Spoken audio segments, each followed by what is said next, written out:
E todos digam amém? Amém. Vamos abrir juntos em Apocalipse capítulo 1. Apocalipse capítulo 1. Nós vamos ler do verso 1 ao verso 12. Apocalipse capítulo 1, verso 1 ao verso 12. Diz assim a palavra do Senhor: revelação de Jesus Cristo, da qual Deus lhe deu para mostrar aos seus servos as coisas que brevemente devem acontecer, e pelo seu anjo as enviou e as notificou a João, seu servo, o qual testificou da palavra de Deus e do testemunho de Jesus Cristo e de tudo o que tem visto. Verso 3: bem-aventurado aquele que lê e os que ouvem as palavras desta profecia. Aleluia! E guardam as coisas que nela estão escritas, porque o tempo está próximo. Oh, glória! Diga comigo: o tempo está próximo. Aleluia! Verso 4: João, às 7 igrejas que estão na Ásia, graça e paz seja convosco da parte daquele que é, que era e que há de vir, e dos 7 Espíritos que estão diante do seu trono, e da parte de Jesus Cristo, que é a fiel testemunha, aleluia, o primogênito dos mortos e o príncipe dos reis da terra. Oh, glória!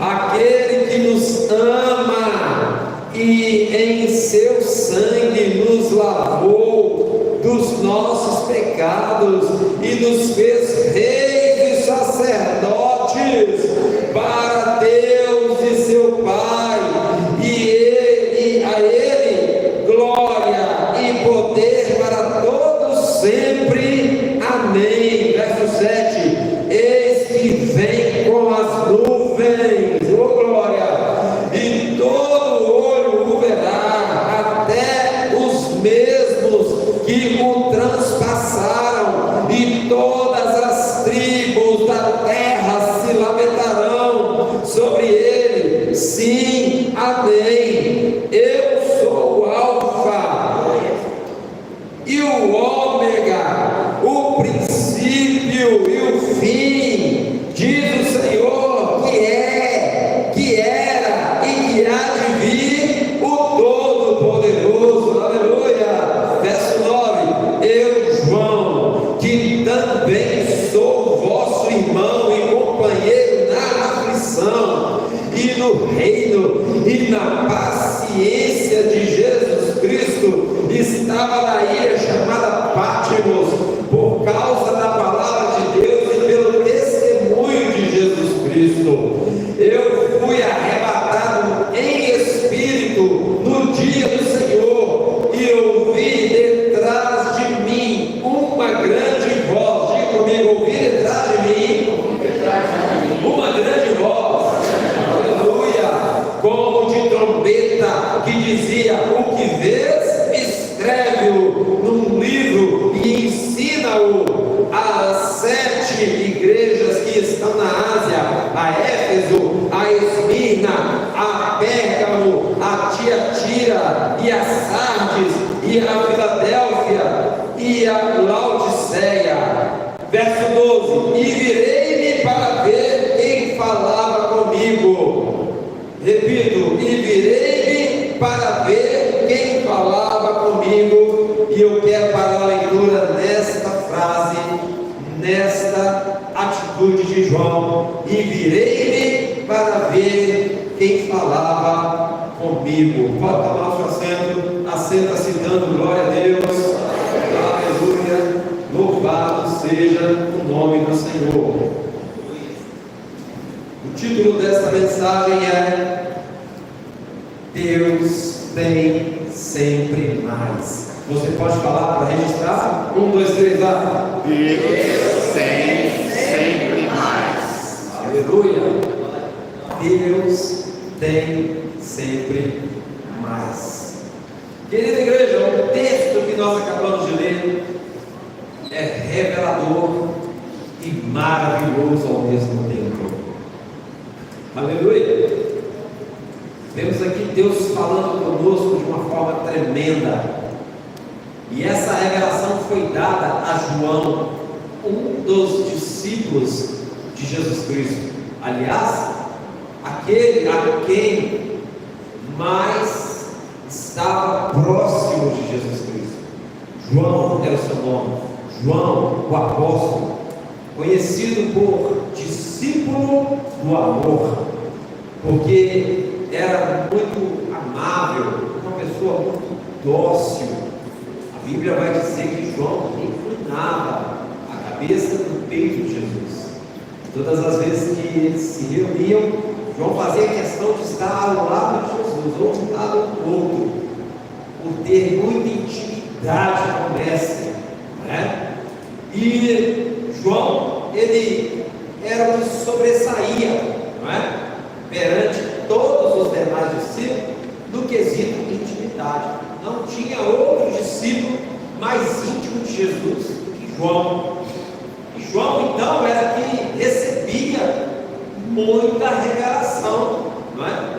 Da parte de Jesus Cristo, né? Muito mais do que os outros discípulos, né?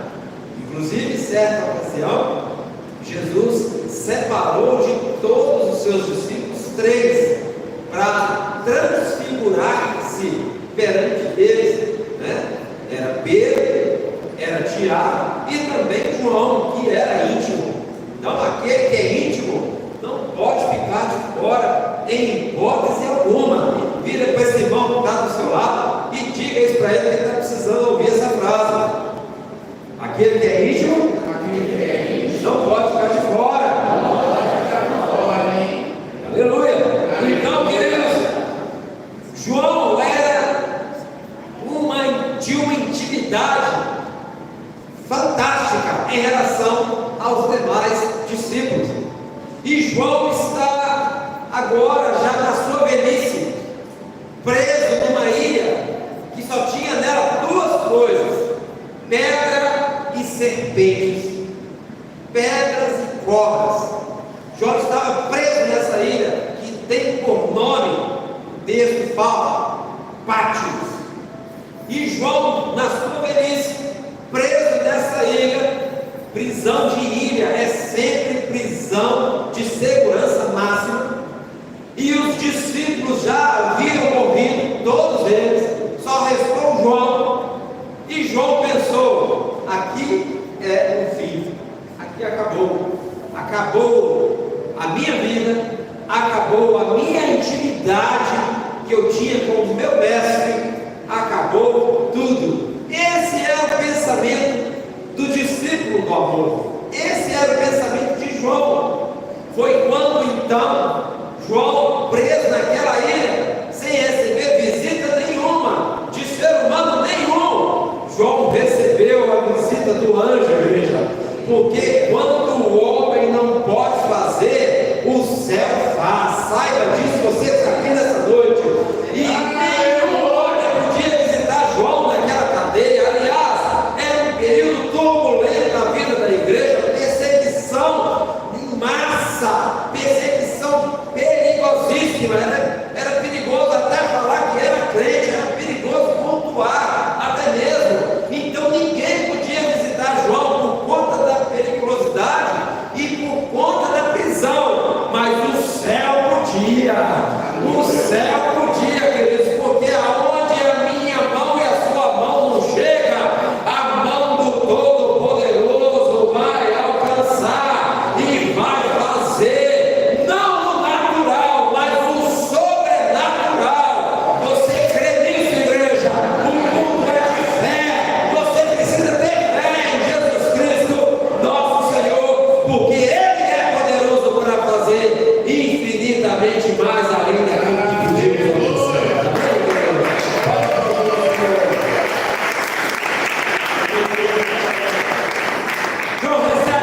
visita, igreja. Ele recebe uma visita naquele lugar cheio de cobras e pedras. E João é arrebatado. A visita de João faz ele arrebatar e faz ele sair daquele lugar em espírito. Ele mesmo revela que ele recebeu uma revelação de espírito. Ele recebeu ali um arrebatamento de espírito. Verso 10, que nós acabamos de ler. E João então visita um dia. Diga comigo, João visita um dia. Que dia que João visita a igreja? João visita o dia do Senhor. Ô irmãos, quando eu pensei em falar isso em casa, eu achei que a igreja ia incendiar. Que eu estou falando aqui do dia do Senhor, irmão. Eu estou falando aqui daquele dia, daquela cerimônia. Eu estou falando daquela reunião. Eu estou falando daquela assembleia principal, a assembleia maior, a assembleia dos santos. Eu estou falando de trono branco. Eu estou falando de julgamento.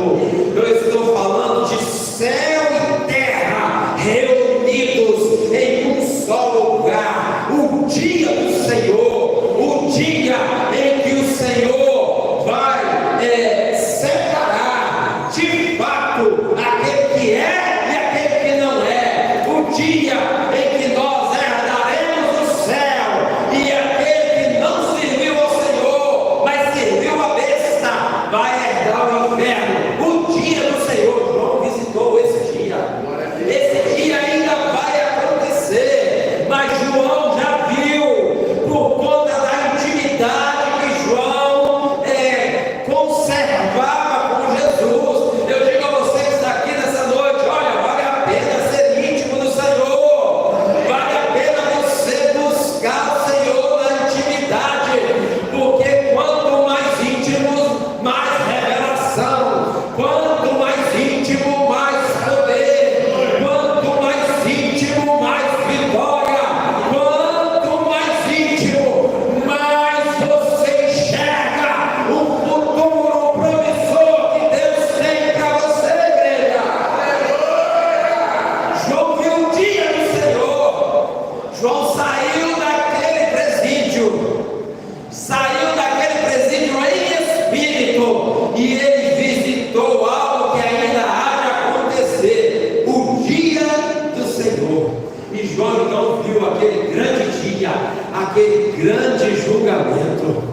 E João então, queridos, ele vem, né, ouvindo sempre uma voz falando com ele, né? A voz falando com ele: olha, tudo que você vê, escreve, e tudo que você ainda verá, escreve às igrejas da Ásia, escreve a Éfeso, escreve a Esmirna, escreve a Pérgamo, escreve a Tiatira, a Sardes, a Filadélfia, a Laodiceia, escreve a toda a igreja, escreve a Igreja Batista Luz do Evangelho, escreve a toda a igreja que sobre a face da terra. E João, ouvindo aquela voz, irmãos, aquela voz que falava por detrás, diga comigo, por detrás. Aleluia. A voz falava por detrás. João ouvia a voz dando a ordem para João, mas a voz estava por detrás de João. Foi quando então João pensou: eu vou virar para trás, e vou ver quem fala comigo. E essa foi a última frase, né, que nós lemos no texto. E virei-me para ver quem falava comigo. E aí foi quando então João viu a Jesus Cristo. Diga comigo, João viu a Jesus Cristo. Agora pare e pensa, irmãos. João não era íntimo de Jesus. João não era íntimo de Jesus Cristo? Por que João então não conheceu a voz de Jesus Cristo no dia do Senhor? Por que João não reconheceu a voz do Senhor?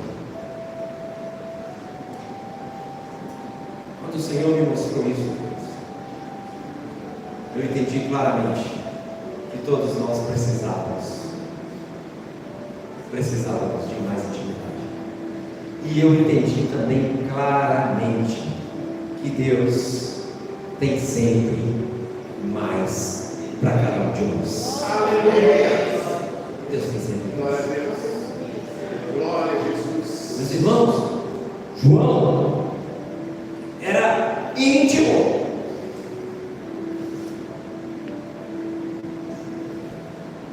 João ouvia a voz do Senhor o tempo todo. Ele andou por 3 anos e meio com o Senhor. 3 anos e meio.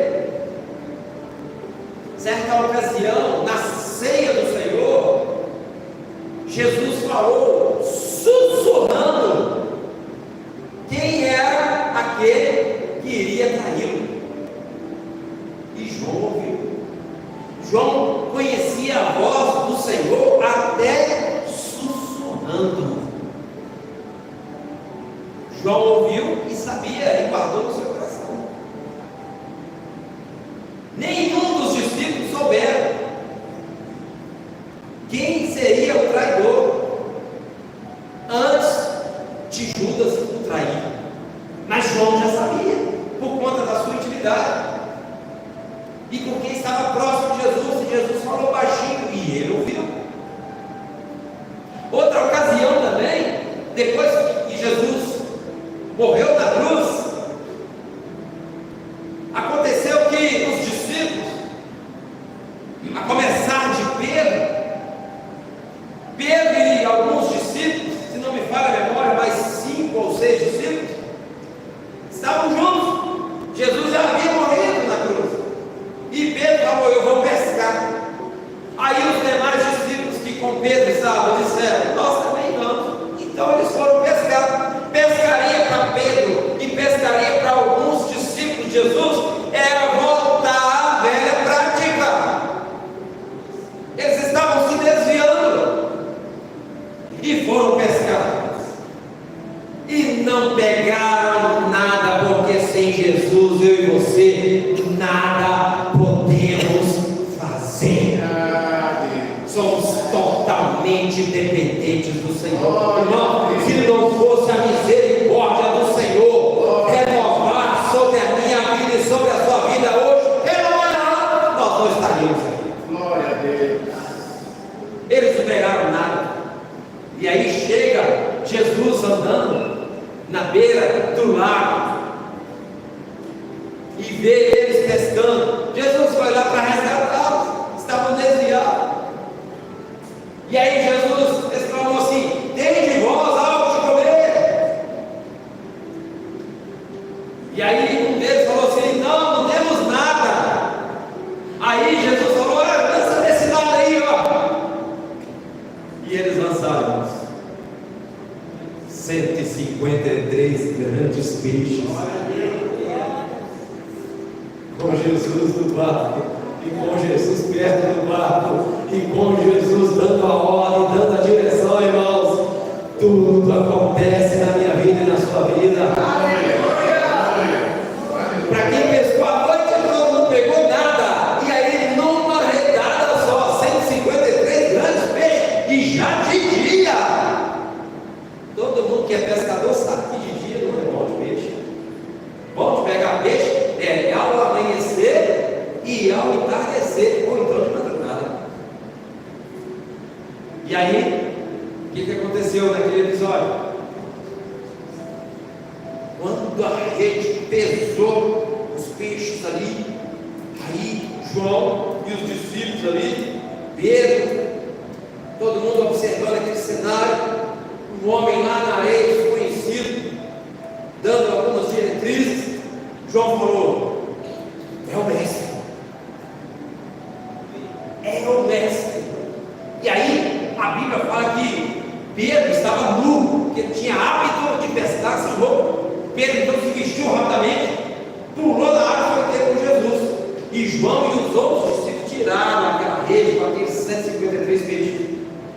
Agora pare e pensa, quem é que discerniu quem estava lá na areia dando as diretrizes? João. Mas íntimo. João era íntimo.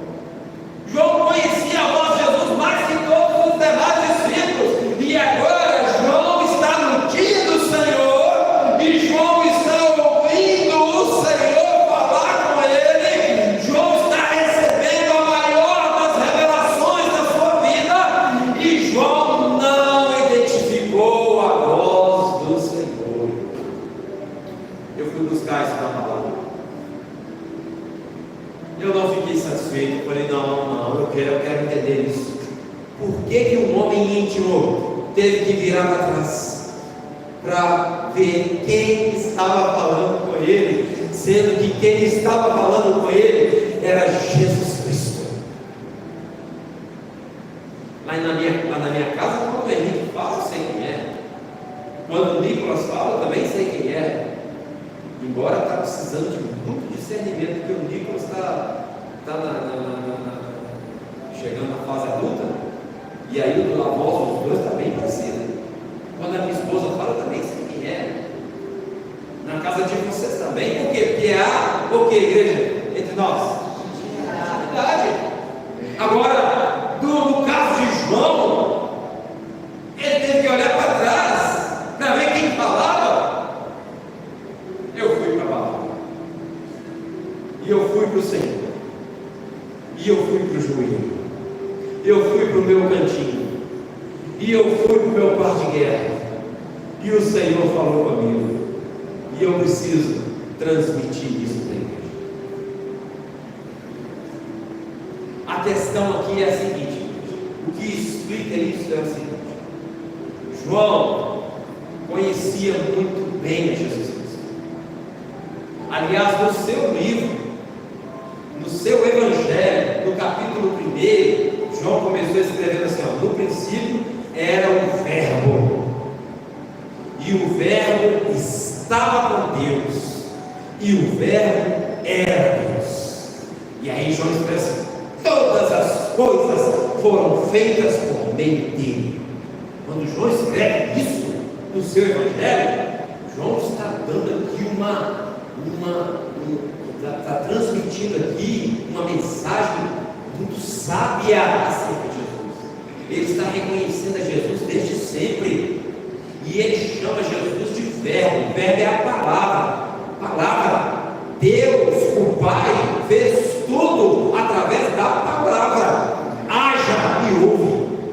Então João reconheceu que Jesus Cristo é o tempo todo, sempre foi, sempre é e sempre será.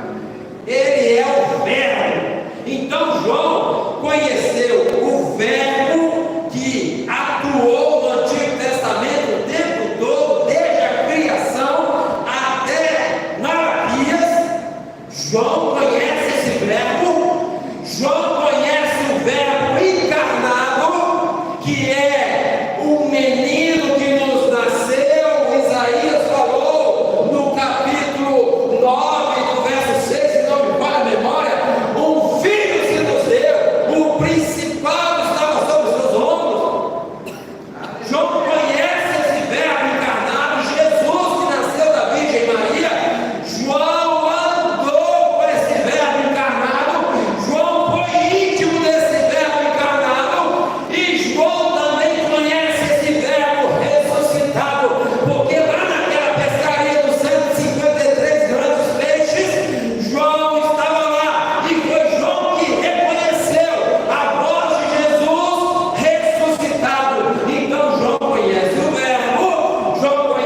Senhor, o Alfa e o Ômega.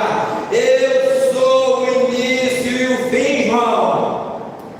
Não é ilha de Patmos, não é prisão, não é velhice, não é doença, não é reumatismo, não é câncer, não é nada, nada, nada, nada é o fim. O fim é aquele que é o início. Jesus Cristo é Senhor sobre a minha vida, sobre a sua vida, sobre essa nação e sobre o universo inteiro. Ele domina sobre tudo e todos.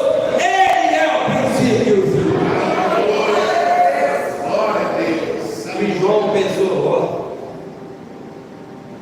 estou bem achando que eu vou morrer aqui e que acabou, que já era, não tem mais nada para fazer, não tem mais nenhuma obra para fazer. Meus irmãos, a maior obra de João foi o Apocalipse. Escreve aí, irmão. Escreve o que vê. E escreve o que você ainda verá. Glória a Deus. A maior obra de João foi o Apocalipse, irmãos, porque foi a maior revelação que João recebeu. A maior revelação. Enquanto João estava achando que tudo tinha acabado, que só agora, só esperar a morte chegar, Deus ainda tinha mais para João. Amém. Quem está entendendo essa mensagem, amém? Amém. Aleluia. E quanto a você e eu que aqui estamos, a palavra de Deus para mim e para você é essa: Deus tem muito mais para nós hoje. Aleluia. Muito Sim, mais. Senhor. Muito mais. Essa é a mensagem do Criador para você, em especial e em particular. Amém. Deus tem muito mais para você. Glória a Jesus. Glória a Jesus. Portanto, igreja, precisamos nos posicionar. Viu, amém? Amém. Amém. Posicionar.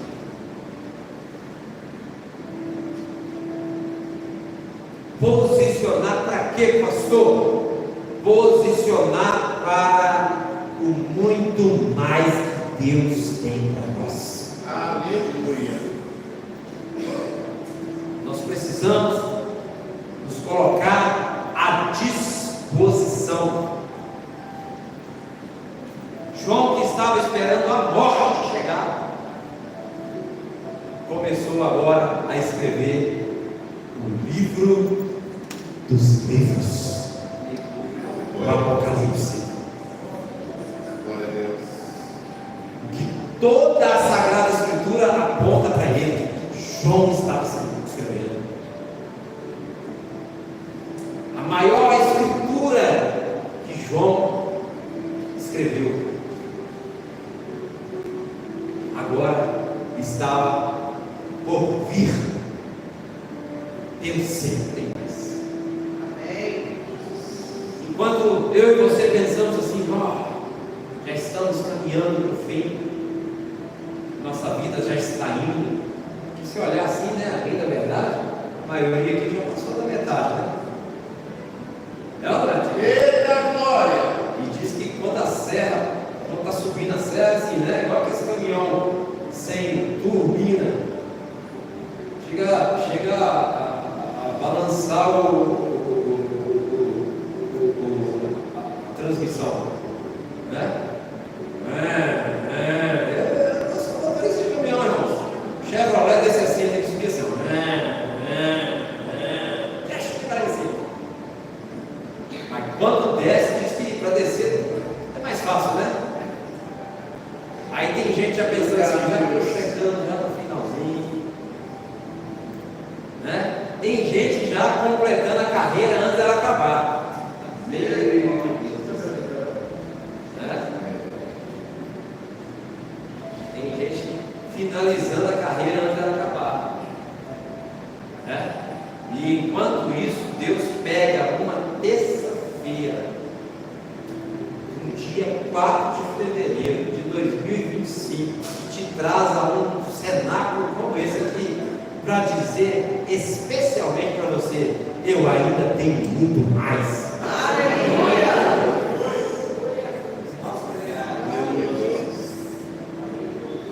E por que Deus fala isso conosco, querido? E essa palavra é para mim também. Não pense você que eu estou satisfeito com isso aqui, não, que eu não estou, não, irmãos. Dentro de mim está pegando fogo. Eu quero mais de Deus. Eu quero é muito mais. Eu quero deixar uma marca no reino do céu, para a glória do meu Deus. Eu quero fazer tudo, repito, tudo aquilo que Deus determinou para a minha vida, quando Ele me criou, quando Ele me conheceu no ventre da minha mãe, quando eu ainda era uma substânciazinha, sem forma nenhuma. Eu quero. Então, por que Deus fala conosco dessa forma nessa noite de terça-feira, de culto da vitória, mensagem de fé? Porque nos dias de hoje, igreja, a igreja implantada na terra está rotineira, diga comigo, rotineira. Meu Deus.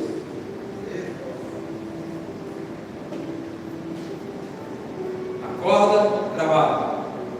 Trabalho, igreja. Igreja, casa, casa, dormir. Acorda, trabalho, igreja, casa, dormir. Acorda, trabalho, igreja, casa, dormir. Acorda, trabalho, igreja, casa, dormir. Acorda, trabalho, igreja, casa, dormir. Acorda, trabalho, casa, igreja, dormir.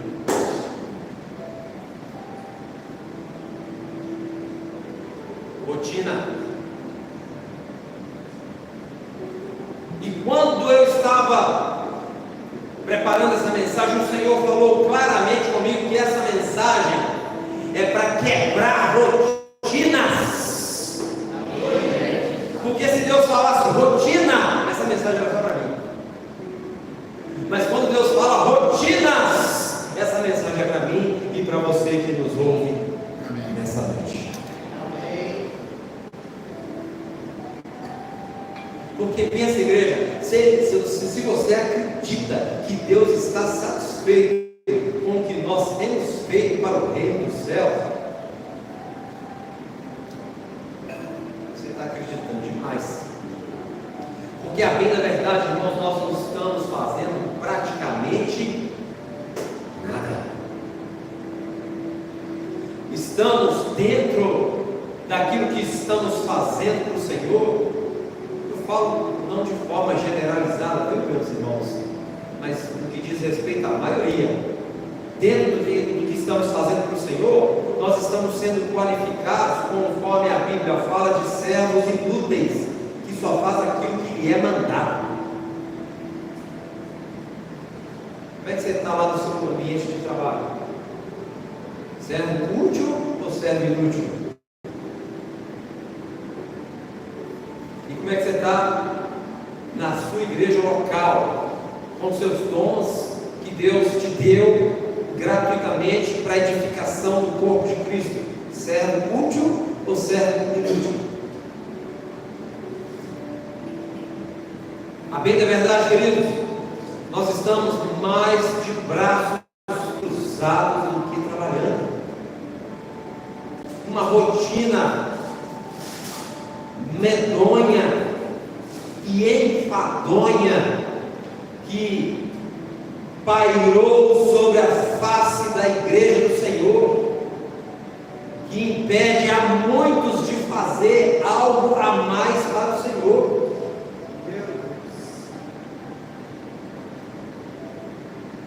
Pensa, o Senhor nos confiou o reino dele, o nome dele e os dons dele, a fim de que nós ficássemos nessa rotina: trabalho, casa, igreja, trabalho, casa, igreja, trabalho, casa, igreja.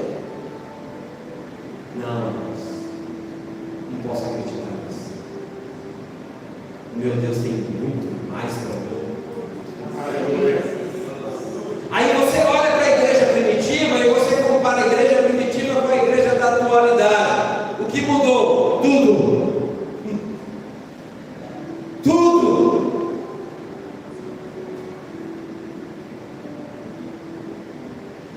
Tudo. Aí você lembra do próprio Senhor Jesus Cristo quando esteve nessa terra.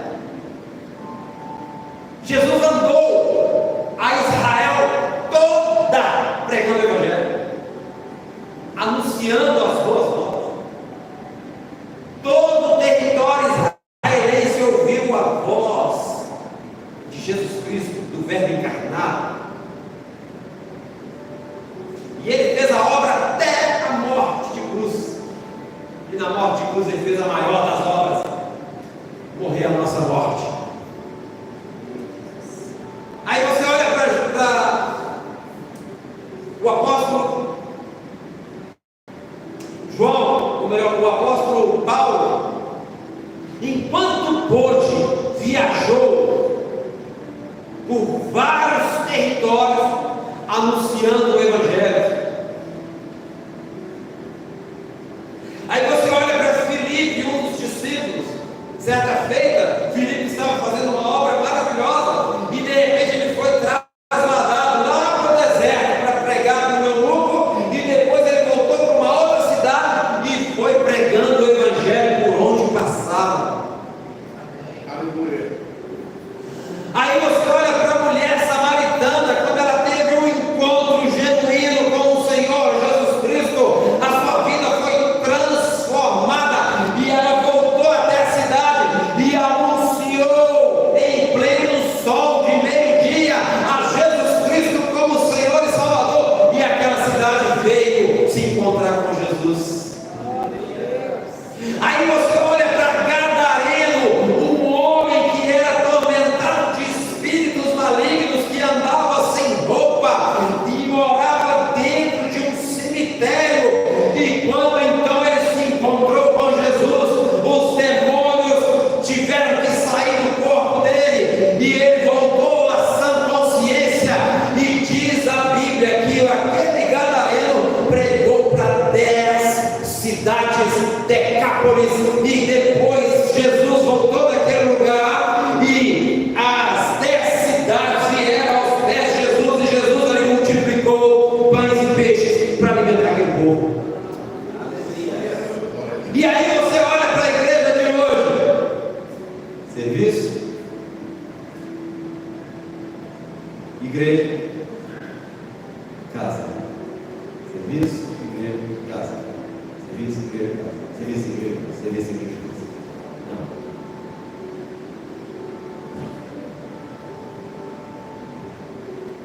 Não, Deus não igreja. Deus tem chamada evangelística para muitos aqui neste lugar. Deus tem chamada missionária para muitos aqui nesse lugar. Deus vai levantar mestres aqui neste lugar. Deus vai levantar pastores aqui neste lugar. Deus vai levantar muitos que se dizem: acabou, está chegando o fim. Ei, ainda tem muito de Deus para você. Ainda há muito o que fazer. Ainda há muita porta para bater, para evangelizar, para entrar, para orar, para expulsar os demônios, para trazer para o culto, para que essas pessoas aceitem Jesus e virem os próximos a evangelizar também, até que Jesus venha. Ainda tem muita missão para se fazer, missão urbana, conforme o pastor disse na última reunião nossa, missão cultural, missão transcultural.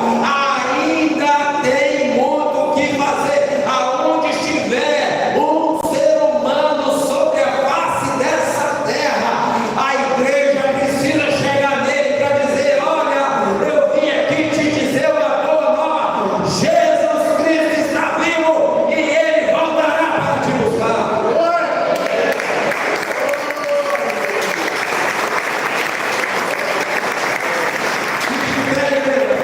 Fique de pé em nome de Jesus.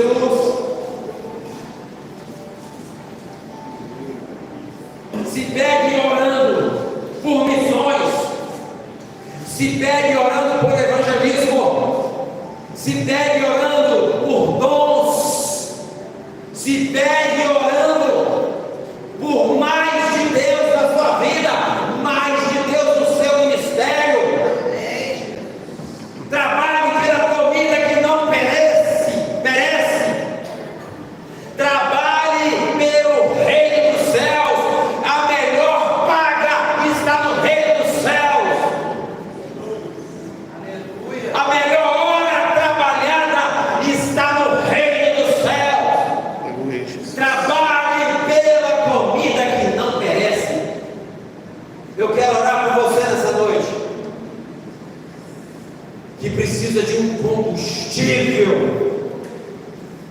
que precisa de um fogo, que precisa de mais de Deus. E eu não vou estender esse apelo. E você que quer receber essa oração, deixe o seu lugar e vem aqui para frente em nome do Senhor Jesus. Em nome do Senhor Jesus. Os pastores ficam apostos para orar com imposição de mãos sobre essas vidas. Os pastores vão ministrar mais de Deus, mais dons, mais talentos, mais obra, mais reino, mais almas. Ei, meu Deus!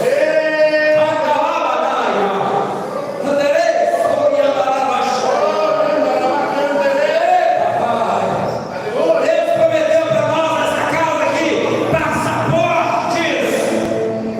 E nessa noite Ele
perguntar se há alguém nessa noite que precisa aceitar Jesus como Senhor e Salvador da sua vida. Há alguém? Se há, vem aqui pertinho de mim, que eu vou orar em especial pela sua vida. Você que quer aceitar Jesus. E de igual modo, você que quer se reconciliar com o Senhor. Se há alguém, vem aqui também, bem pertinho de mim, que eu vou orar em especial.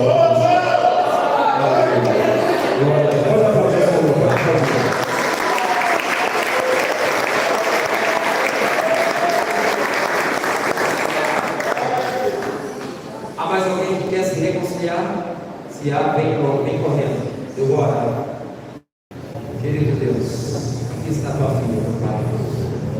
Nessa noite, diante da igreja e diante do Senhor, Pai, deseja em seu coração, de forma espontânea, se reconciliar com o Senhor.